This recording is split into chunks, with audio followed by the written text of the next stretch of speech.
Olá, boa tarde. Veja os destaques de hoje do portal da Assembleia. Comandante da Capitania dos Portos fala sobre a situação do navio encalhado na costa maranhense. Catedral da Sé se prepara para a abertura da campanha da Fraternidade 2020. Projeto voluntário que preserva a biodiversidade da orla marítima no Araçagi vira alvo de criminosos. Como ter acesso aos benefícios da lei que dá a pessoas com deficiência ou doenças incapacitantes o direito de isenção do imposto sobre produtos industrializados. Veja também idosos que continuam trabalhando para complementar a renda familiar. E no quadro Sala de Entrevista, um bate-papo com o secretário de Estado do Trabalho e Economia Solidária, Joubert Alves. É agora no portal da Assembleia.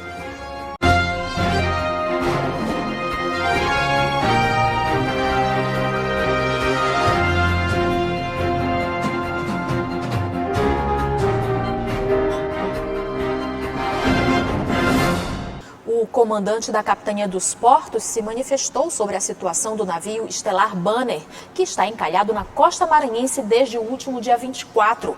De acordo com o comandante, ainda é cedo para afirmar se há riscos de danos ambientais. A embarcação está encalhada, o comandante relatou que tem embarque de água por alguns tanques vazios a bordo, chamados peak tanks.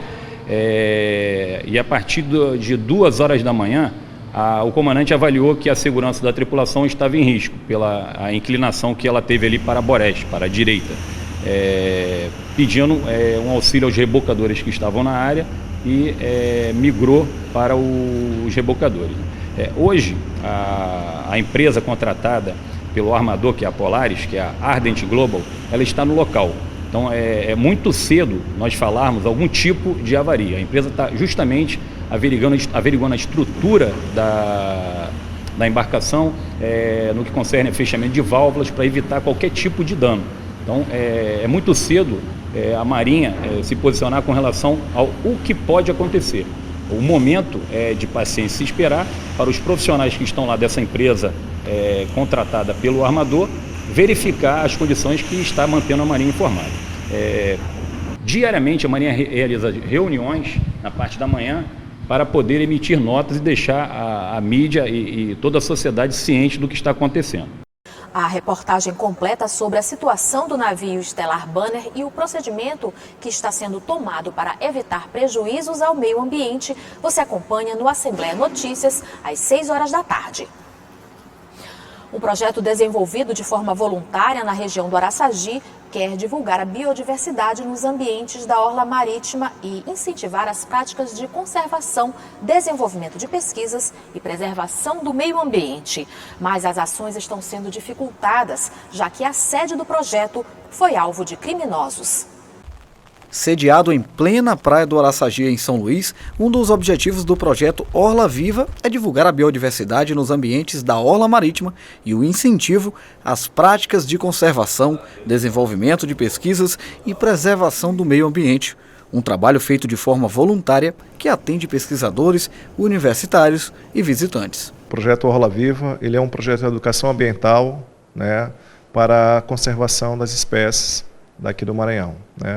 Nós temos uma exposição permanente com a diversidade de espécies marinhas e algumas outras espécies que fazem parte de outros ecossistemas que não sejam ambientes marinhos aqui no estado. O local é aberto ao público e funciona de domingo a domingo. Por aqui é possível conhecer vários tipos de espécies como peixes, polvos, aranhas e até mesmo fósseis. Achados que são objetos de estudos e garantem frequentes visitas. Mas, recentemente, a sede tem sido alvo dos criminosos. Esse boletim de ocorrência registrou um furto que aconteceu no início de janeiro. Em seguida, uma ação de vandalismo destruiu vários objetos e peças do acervo. Uma situação lamentável que preocupa principalmente os ambientalistas. Foi uma situação muito triste, porque o projeto ele é mantido apenas pelos coordenadores, o professor Maurício Mendonça e o professor Zé Maria Maia, e doações voluntárias. E aí, esse acervo que nós temos, ele é um acervo de longas datas, O projeto já tem 20 e poucos anos, já trabalhando numa condição pretérita ao seu estabelecimento como um prédio, né, que é de 2007, e essas aquisições, né, elas são muito difíceis e quando a gente tem que primar por isso. Com a situação nas mãos das autoridades, agora é reconstruir o que se perdeu e torcer para a situação não se repetir.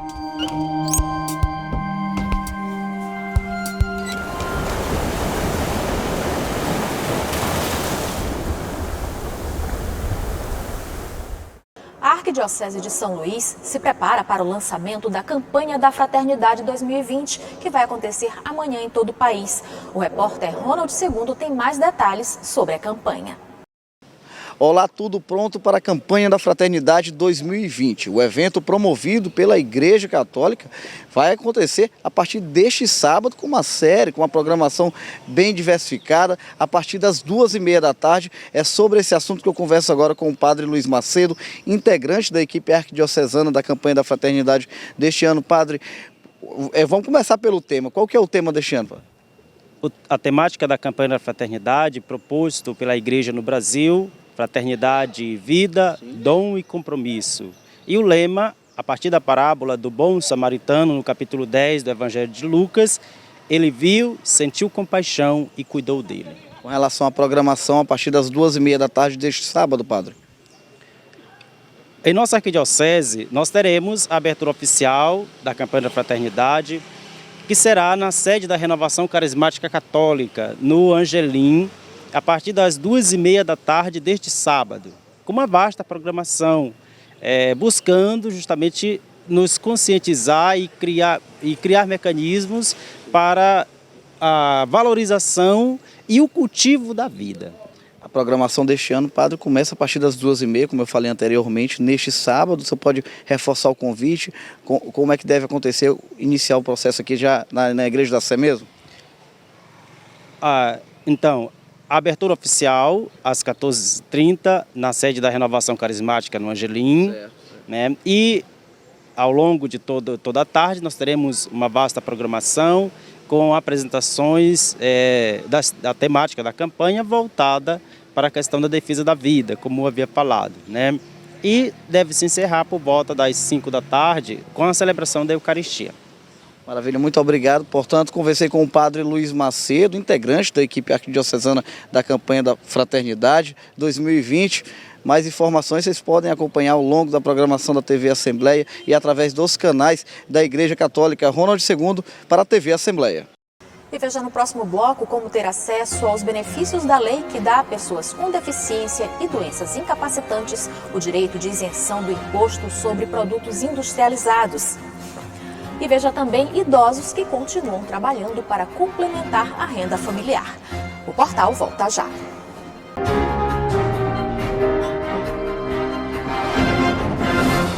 Uma lei federal dá a pessoas com deficiência e doenças incapacitantes o direito de isenção do imposto sobre produtos industrializados para facilitar a compra de automóveis adaptados e mais confortáveis para quem sente dificuldades físicas na hora de dirigir.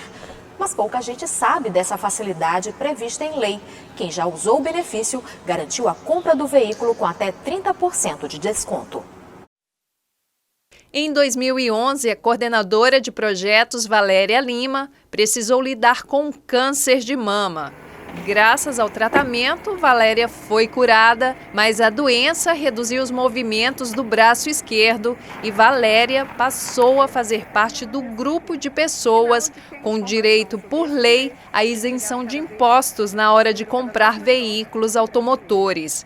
Trata-se da Lei Federal 10.754 de 2003, que dá a pessoas com deficiência e outras doenças incapacitantes o direito de isenção do Imposto sobre Produtos Industrializados, o IPI, para facilitar a compra de automóveis adaptados e mais confortáveis para quem sente dificuldade física na hora de dirigir. Foi um pouquinho complicado, né? Não é uma coisa assim muito fácil. Na verdade, a gente não escuta muito falar sobre esse assunto, né? Mas eu te digo, não foi fácil, mas é possível. A Valéria é apenas mais um entre os mais de 200 mil brasileiros que em 2019 tiveram acesso ao benefício da isenção, 30% a mais que em 2018. O dado é da Associação Brasileira da Indústria, Comércio e Serviços de Tecnologia Assistiva. E também é um sinal de que a informação sobre esse direito tem alcançado cada vez mais brasileiros. As isenções são válidas não apenas sobre o IPI, mas também sobre o Imposto de Circulação de Mercadoria, ICMS, Imposto sobre Propriedade de Veículos, IPVA, e Imposto sobre Operações Financeiras, o IOF. Em alguns casos, o desconto chega até 30%. Eu já tive experiência de pessoas, amigas, né, que disse, dá muito trabalho, o que é que não dá trabalho hoje na nossa vida, né? Então, quando você quer, você deve persistir. Isso não só nessa questão, em qualquer coisa na vida, a gente tem que correr atrás, perseverar e vai conseguir. E eu tenho aqui a prova, né? Já é o meu segundo que eu consegui com isenção. De acordo com este gerente de vendas, o pedido do cliente é feito diretamente à fábrica. Mas quem precisa comprar um carro com o benefício da isenção precisa providenciar documentos que comprovem a condição da pessoa com deficiência, entre eles o laudo médico do Detran, e também dar entrada nos formulários da Receita Federal e estadual. Sem falar que essa isenção de impostos ela não contempla, por exemplo, também veículos utilitários, que são os veículos de carga. Só veículos de passeio, né, ou SUVs ou carros de passeio normal.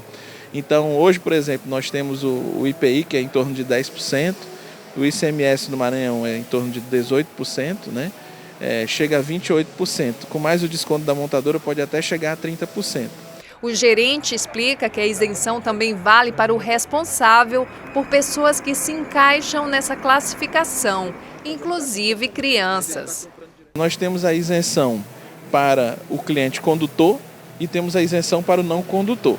Então, por exemplo, se você for pegar uma isenção como não condutor, por exemplo, um casal que tem um filho com uma deficiência como síndrome de Down ou com uma paralisia cerebral, uma doença que traga uma limitação, que a criança tenha uma deficiência como essa, os pais podem comprar o veículo em nome da criança, mesmo que ela seja menor de idade, que ela seja até um bebê, porque eles têm trabalho de levar no hospital, as limitações para isso, então eles são beneficiados também, né? E pode ser financiado também no nome dos responsáveis, mesmo sendo o veículo no nome da criança.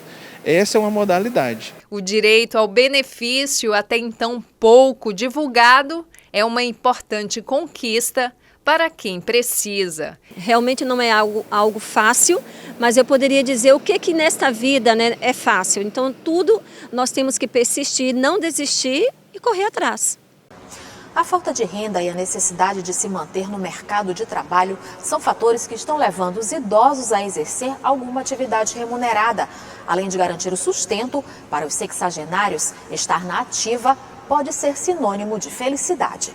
Já faz muito tempo que se aposentar aos 60 anos se tornou um privilégio para alguns e uma batalha para outros tantos. E não me refiro à mudança na legislação previdenciária, e sim sobre diversos fatores que impedem brasileiros acima dos 60 anos de idade solicitar a aposentadoria. O maior deles é a falta de renda e a necessidade de se manter no mercado de trabalho para sobreviver. E esse idoso que chegou a essa idade de forma ativa, de forma autônoma, ele não quer ficar parado em casa. Ele quer continuar contribuindo, ele quer continuar sendo importante. Então tem uma questão pessoal dele, né, de se manter ativo, tem a questão da renda. Mas aí nós temos um contraponto, que é a situação do mercado de trabalho, que não quer absorver as pessoas mais velhas, né? Também há um confronto, quando eles são admitidos, entre a geração que lá está, né? Essa questão da intergeracional, e também o próprio idoso. Segundo o promotor de justiça, se manter no mercado após completar 60 anos de idade também é um desafio. Muitas empresas escolhem profissionais mais jovens e costumam dispensar a experiência de quem já alcançou a melhor idade. Essa vai ser uma realidade constante, vai se buscar mais este profissional até para novas áreas que vão surgir em razão deste envelhecimento humano. Questão de supermercados, compras, paciência, atenção, comunicação com pessoas dessa mesma faixa etária, entender a complexidade. Então, é um mercado que vai estar, talvez tenha profissões que não existem hoje, que daqui a 5, 10, 15 anos vão estar aí no mercado, e quem vai ocupar essas vagas serão essas pessoas idosas. A Berê Oliveira é designer de moda. É uma dessas pessoas alegres e dispostas que não vêem problema em trabalhar. É super ativa e uma prova de que envelhecer é apenas um estado de espírito. Não dá tempo para parar para pensar, eu estou envelhecendo. Não, eu não estou envelhecendo. Eu estou cada vez melhor. Porque o conhecimento que eu compartilho hoje, ele faz parte de uma experiência que ninguém que entra na faculdade hoje vai saber. E eu fiz faculdade também. Eu sou formada em jornalismo e formada em design de moda, curso superior. E agora eu sou mestranda em ciências da educação. Quem trabalha com ela garante que a experiência da professora é essencial para a carreira dos jovens. Berê tem uma experiência aí, uma bagagem muito grande e é um aprendizado enorme. São experiências assim que eu estou amando, né? A Berê tem ideias maravilhosas e cada vez que a gente conversa, o tempo passa que eu nem vejo passar. Experiência que também é passada de pai para filho. O empresário Regivan, conhecido como Abençoado, trabalha com os filhos na venda do tradicional beiju. Aos 54 anos, explicou que não pretende diminuir o ritmo de trabalho tão cedo por questões financeiras, mas principalmente porque estar na ativa para ele é sinônimo de felicidade. Que não pare, não pense em parar de forma alguma, porque eu acho que o mesmo mercado tem para aquele jovem de 18 anos para estar ingressando no mercado, para ele também tem com a dinâmica que ele pode ter. Ele com a dinâmica dele, com a superação dele, pode ir muito mais além ainda. Só basta querer. Eu acho que você acreditar, confiar, perseverar, eu acho que é muito importante. Isso tem que partir de você. Se não partir de você, não adianta. Ainda não é o caso do senhor Abençoado, mas o Brasil já tem mais de 28 milhões de pessoas com idade acima dos 60 anos. Esse número significa 13% da população do Brasil e, segundo projeções, vai dobrar nas próximas décadas. A presença de pessoas com idade acima de 60 anos no mercado de trabalho é um fato. Apesar do ritmo intenso, da correria do dia a dia, os mais jovens precisam entender que chegar à melhor idade é também um privilégio, respeitar os colegas e aprender com a experiência que eles têm a oferecer é uma grande oportunidade. Quando a gente tem uma referência dentro de casa e tem essa referência também na rua como profissional, é muito importante porque a gente engloba ali tudinho, a questão não só como pai, mas também como patrão. Eu costumo chamar ele com meus amigos, chamam ele de paitrão, mistura de pai com patrão. E isso faz que a gente aprenda muita coisa também, tanto na rua quanto dentro de casa.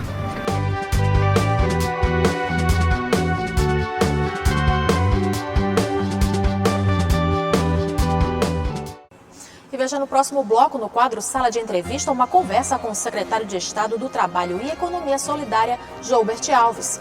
O portal volta já.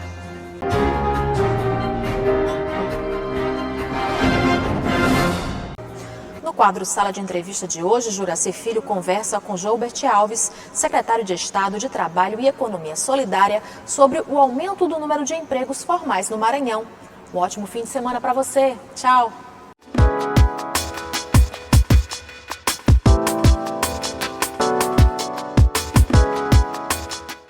Olá, gente, boa tarde. Você está com o quadro Sala de Entrevista no portal da TV Assembleia. Você sabia que pelo terceiro ano consecutivo o estado do Maranhão apresenta um crescimento na geração de empregos formais? É verdade. Inclusive, esses empregos de carteiras assinadas, o registro é feito pelo CAGED, o Cadastro Geral de Empregados e Desempregados do Ministério do Trabalho. Sobre este e outros temas, nós estamos recebendo aqui o secretário de Trabalho do Estado do Maranhão e Economia Solidária, Joubert Alves. Secretário, que bom tê-lo aqui no quadro Sala de Entrevista mais uma vez. Eu que agradeço. Tudo bem com o senhor? Tudo bem. E agora com essa notícia a nível nacional, né? Verificada, confirmada pelo governo federal através do CAGED, como é que o senhor tem visto essa condição de geração de emprego subir no momento que a economia dá sinais mais vagarosos de recuperação, muito mais de dúvidas do que propriamente de uma recuperação? Nós estamos no segundo mandato do governador Flávio Dino. O primeiro mandato já foi bastante exitoso, tivemos bastante bons resultados, e isso se reflete numa política comprometida com a população, comprometida com o Estado, comprometido com as empresas, comprometida com a sociedade de forma geral e principalmente com aqueles que empreendem no nosso Estado. Então, isso é basicamente o resultado de uma política séria, de uma política comprometida com a comunidade, com os trabalhadores, uma política voltada para a geração de renda e emprego no nosso Estado. E isso passa pelo incentivo a novas empresas a entrarem no nosso Estado. Para o senhor ter uma ideia, Juraci, a gente, de 2018 a 2019, nós aumentamos em 39% o número de novas empresas criadas no Estado e também vindas de outros estados. Então, isso mostra a confiança que os investidores... muitas regiões do Brasil está se fechando. Exatamente, está se fechando. Existe também essa variação de crescimento no nosso PIB, que só tem aumentado também. Nós temos aí cerca de 4 vezes maior o nosso PIB em relação à média nacional. Então, é um conjunto de fatores que parte do governo do Estado, a união de várias secretarias, Secretaria de Indústria e Comércio, Secretaria de Trabalho, Secretaria de Agricultura, Secretaria de Agricultura Familiar. Então, a junção de todas essas políticas estruturantes do governo, política de implementação, de qualificação, e isso gira em torno de um único foco, de gerar renda, de gerar trabalho e emprego para o nosso povo. Agora, secretário, qual foi o setor que impulsionou, né, essa geração de empregos? Qual setor tem se destacado para que nos últimos 3 anos o Maranhão apresente essa curva ascendente? O setor que mais se destacou e mais se desenvolveu foi o setor de serviços, né? O setor de serviços cresceu esse ano cerca de ano de 2019, cerca de 39%, entendeu? Então, e as empresas, a grande maioria criadas no Maranhão, foram na área de prestação de serviço. Em segundo vem de construção civil e terceiro de comércio. Então, o que mais se destaca agora, basicamente, são as prestadoras de serviços, as prestações de serviço. Isso reflete também a entrada de várias outras empresas de grande porte no Estado. Então, quando se cria e quando se implementa e quando chega uma grande empresa, consequentemente, as empresas de serviço em torno, elas tendem a crescer também. Então, isso é o principal, cerca de 6 mil empregos em 2019 foram criados só na área de serviço. Nós estamos no período do Carnaval, né? É um mês bem especial e de uma frequência e um fluxo de turistas impressionante no estado do Maranhão. A rigor, em 2019, nós tivemos o Carnaval considerado o melhor dos últimos anos. A gente tem feito aqui, né, um trabalho voltado justamente para a atração desses turistas no Brasil, a julgar pelo que o governo tem divulgado, né, suas campanhas publicitárias a nível nacional. E isso é um fator também de atrair, né, para cá empregos. Na realidade, é um resultado de toda uma política, né? Além da questão do trabalho pela Secretaria de Cultura, Secretaria de Turismo, também tem um fator primordial que é a segurança. Quando as pessoas buscam o que o governo pensa, todo esse conjunto, quando um folião, um turista busca ir a algum lugar, o que ele coloca logo, além da questão de brincar, de se divertir, é a questão de segurança. Até porque se não tiver segurança, se não tiver segurança, né, ninguém consegue ver. Então nós mudamos, o governo do estado mudou esse olhar para o Maranhão, que era aquele olhar das pedrinhas, né, de preocupação, né? E hoje, além da questão de segurança, o sistema penitenciário tem dado resposta à sociedade, incluindo os egressos do sistema penitenciário ao serviço. Tanto é que somos parceiros na questão do Rua Digna, que também eles produzem os bloquetes para a implantação dos Rua Digna, e além da questão de segurança, que hoje nós temos um alto índice de segurança e que reflete no carnaval também. Porque quando as pessoas... São Luís saiu daquela lista, né, absurda de 50 cidades mais violentas do mundo, do né? país, né, do mundo. Então hoje nós temos o resultado de todas essas políticas públicas implementadas pelo governo do estado, que reflete na geração do emprego e renda. A partir do momento que o cidadão vem para São Luís, se sente seguro, ele gasta, ele vai para o hotel, ele consome e só tende a aumentar. Então a expectativa para o carnaval é que a gente gere aí um grande número de trabalhadores se incluam nesse trabalho temporário. E corroborando com o que o senhor está falando, a gente viu inclusive nas primeiras semanas do mês de janeiro de 2020, já uma imagem, né, que chama bastante a atenção, justamente desse crescimento na geração de empregos formais, empregos com carteiras assinadas. O Cine, por exemplo, uma grande empresa, rede de supermercado, vai se instalar no Maranhão, na cidade de São Luís, e isso atraiu, né, a atenção de muitos daqueles que buscam um emprego, né? Exatamente. Sim, ficou lotado, né? Lotado, nós tivemos aí, isso também, de certa forma, foi uma articulação do governo do estado e também do Cine, na articulação com essa empresa, em que toda a mão de obra seja contratada, sejam encaminhadas de trabalhadores maranhenses. Seja maranhense. Seja maranhense, então essa empresa está colocando do gerente de loja ao empacotador, ao açougueiro, toda essa mão de obra aqui de São Luís que está passando toda pelo Cine. E isso é muito interessante porque a economia fica aquecida, né? Há uma circulação monetária dentro da própria cidade, né? Então, só de encaminhamentos do Cine, já agora em janeiro, nós já encaminhamos para essa nova empresa mais de 280 trabalhadores, que não vai se refletir nesse dado, né? Esse dado desses encaminhamentos vão se refletir em março. Esse recrutamento é feito, só para entender, pelo Cine. Pelo né? Cine. Então, a cada 5 pessoas ou 6 pessoas, essa empresa, a rede de supermercado, contrata uma. Exatamente. Ela faz a seleção, Ela né? faz a seleção, ela faz o critério de seleção dela de acordo com aquilo que ela espera, né? O seu RH espera. E nós encaminhamos de acordo com a demanda dela. Ela quer um perfil que ela estabelece e nós, dentro do nosso banco de dados, encaminhamos mais de 2, 3 pessoas por vaga, até 5 por cada vaga. Paralelo a essa chegada dessas empresas, a gente pode falar também de uma recuperação que é muito importante para o país, porque é um segmento, né, um setor que é reconhecido nacionalmente como o maior gerador de empregos, que é a construção civil. Exato. Que havia dado uma parada nos últimos anos e tem reacendido, né?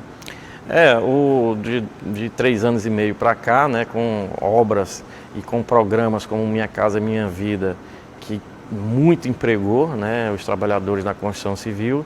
Nós tivemos uma suspensão nesse novo governo do programa, e assim como obras estruturantes, né, quando a gente fala hoje em Lava Jato e outras coisas, a Lava Jato, além de ter, claro, a gente não é contra a questão de buscar os corruptos, mas a Lava Jato ela foi, de certa forma, irresponsável com algumas empresas estruturantes do país, que caçou, de certa forma, todos os investimentos ou todos os implementos que essas empresas estavam fazendo em obras estruturantes no país, que pararam há mais de 5 anos. Então, desempregou muita gente na construção civil e, para até se normalizar isso de novo, leva tempo.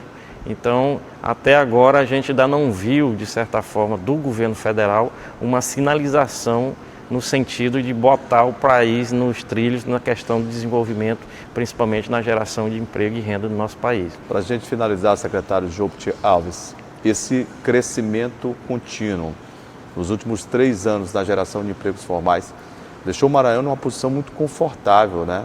E para se comemorar no momento que o país vive, em relação ao Nordeste, né, na geração de empregos. É o segundo? É o segundo colocado hoje no Nordeste de geração de empregos formais, né?